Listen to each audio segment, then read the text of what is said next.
Assalomu alaykum. Ahli YouTube, hurmatli obunachilar, mana navbatdagi kamin pechkamiz.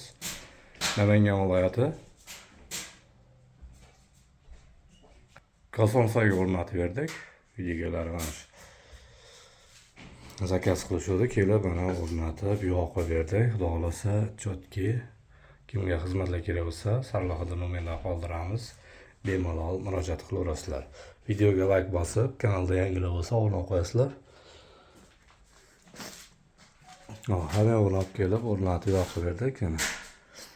Bu ishlaka blok ekan, hammom, nari tomoni bitta xona ekan. Shunga o'rnatdik mana. Ishlaka blok ekan, videolar joyda ochib qo'yib, ishlaka blokka mana o'rnatsa bo'ladi. Ishlaka blok.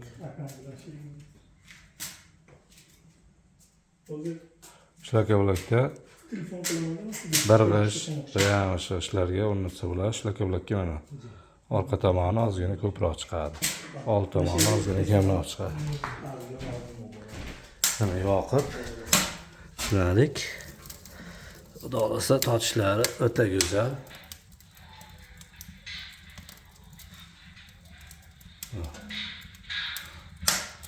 Mo'ri albatta zigzag bo'ladi. To'rlik esa lazerda kesilgan.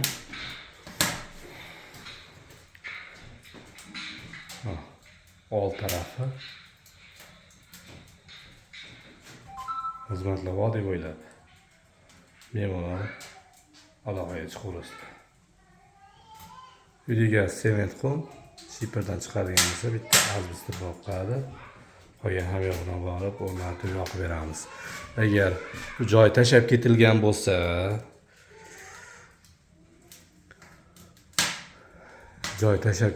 bo'lsa, mana buzilganda g'isht chiqmaydi. Joy tashab ketilganda bunaqa g'ishtlar xomush bo'lsa xomush, pishgan g'isht bo'lsa pishgan g'isht olib qo'yishadi uydagilar. Abisobga, volnik, turba, pechka olib borib vodiy bo'ylab istalgan nuqtaga olib o'rnatib yoqib beriladi.